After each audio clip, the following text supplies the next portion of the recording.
Drunk Sansing is irresponsible and dangerous and leads to crying. There he is. What's up, Goat King? Remember, he was shocked at your appearance last time. Curious. I've never seen a plant cry before. Hmm? You must be the one that flower just warned me about. Howdy.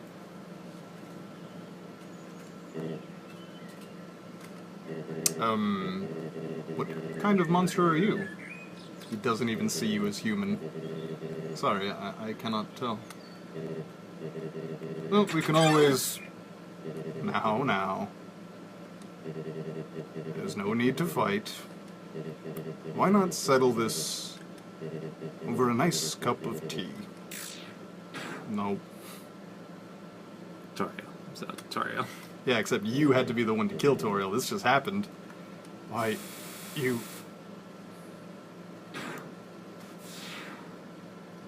Guess who's back?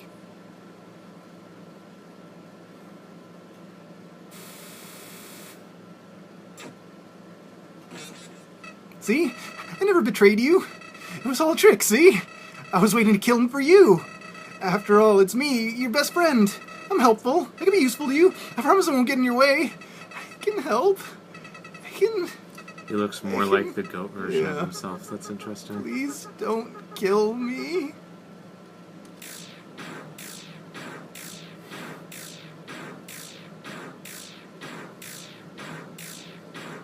I don't know if we used the knife enough.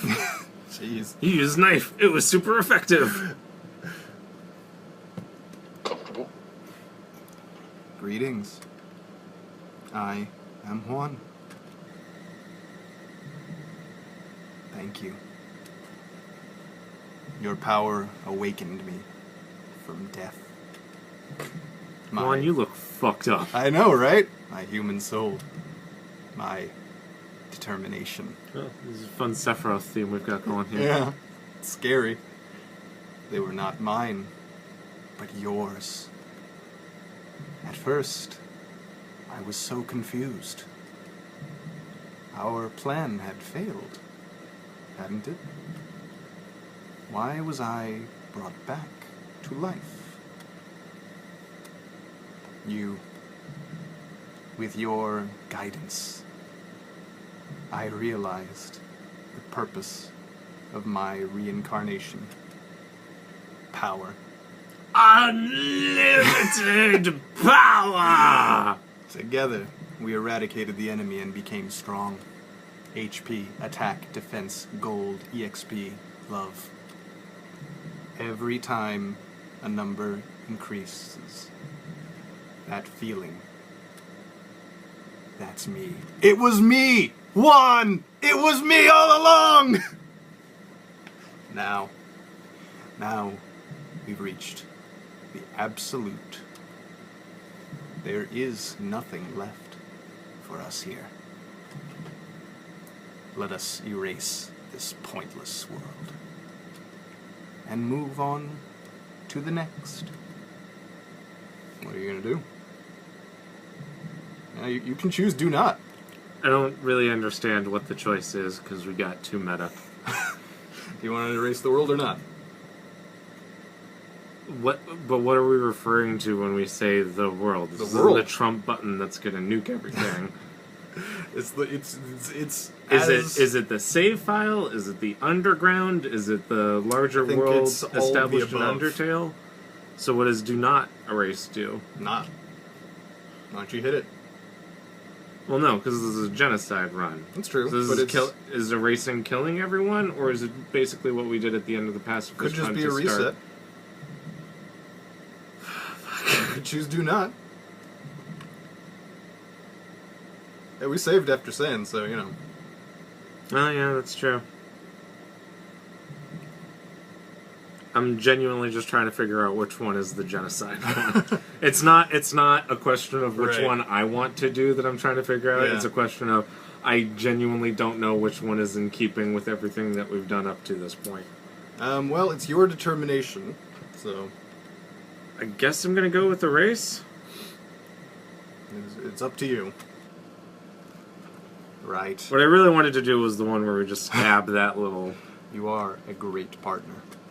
Aw. Yeah. I also like our Let's That's Play the real one. pottery. We'll be together forever, won't we? Oh, his eyes got worse. Yep. Oh, did I stab him? You stabbed the world. Oh. Alright. Yep. There that goes. Yep. You can reopen it, though. See what happened after that. God dang. I think you're... Oh, fucking... Okay. Very good. Boy, I sure do love when Undertale fucks with my computer. That's never pissed me off at all. Oh, sorry you have to edit that shit. Oh. Oh. It's literally nothing. It's not nothing, that's static noise. Actually, that noise, secretly, is Flowey's theme, slowed down 8,000%. Okay, that's fun. But, yeah, so we're gonna just podcast for a little bit. We're just gonna podcast. Wait, does this go on for a while and then something else happens? For some time, yes. Okay. Let's talk about this game. So yeah, a lot of people, having completed this game as I did, having exhausted the runs. What happens if I click do not? If you click do not, the fallen human, who in the general accepted canon name is Chara, Chara, as in character. And if you input that in the name screen, it says the true name. Says, interesting. When were you under the assumption that you're the one in control? And then, like, the face just deforms and it jump scares you a little bit. I'm glad I didn't click that. Yeah, that. It's real disturbing. I did this for the first time at like 3 in the morning. It was really not good for like a sleep-deprived brain. Yeah. But, so a lot of people, like, you know, as with everything in this game, everyone analyzed the shit out of it. So the fallen human, you know, is soulless now, despite being revived. Like, they're borrowing your soul. Okay. But it's, a lot of people suspect that the text boxes, the narration, like, you know, you saved the game, you did this, is the fallen human talking.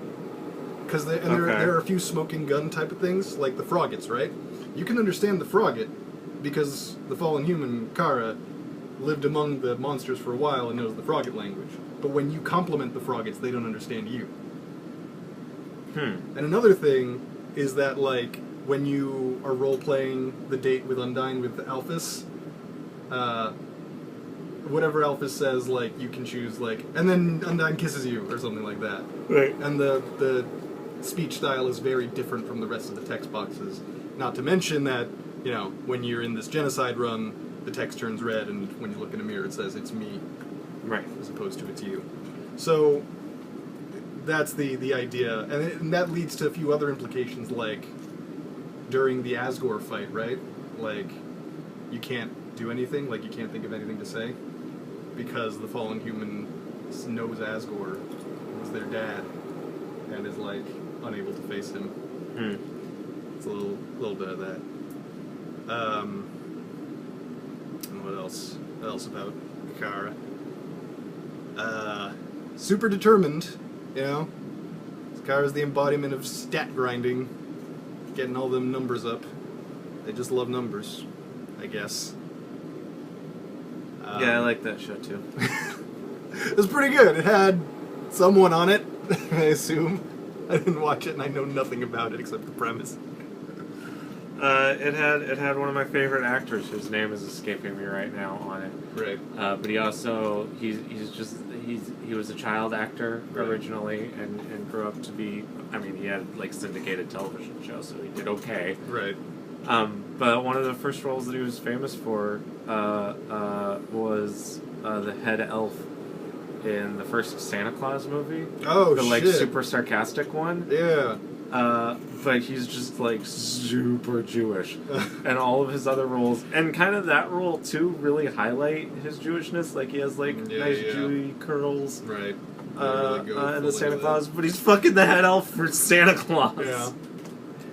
I love him. I love him good. so much. He's in the Harold and Kumar Go to White Castle movies as well. God, they just got all the child actors for that shit, huh? I think that was the point. Oh, they did it in the first movie, so they thought they should do it again. No, he was in the first movie. Oh, he was in the first one. He's I forget he's Harold and Kumar's. Whatever the neighbors' names are. Right. They're a Rosencrantz and Guildenstern joke, but they're also both extremely Jewish. Right. So it's like Rosenstern and Guildstein or something. But I haven't seen Harold and Kumar in such a fucking long time. Isn't Neil Patrick Harris just himself in that movie? Right. Correct. So, yeah, he just shows up as himself, as opposed to this guy. I fucking love Harold and Kumar. It's a good movie. It's my memory. It's one of my, if not my favorite road trip movies. It's really fucking good.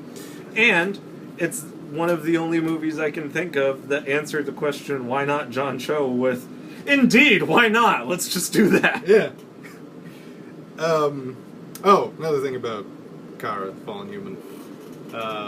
So in the beginning, right, in the very beginning of this game, you awaken on a bed of flowers. Sure. Right? And a lot of people are like, how the fuck do those flowers get there? Golden flowers from the surface.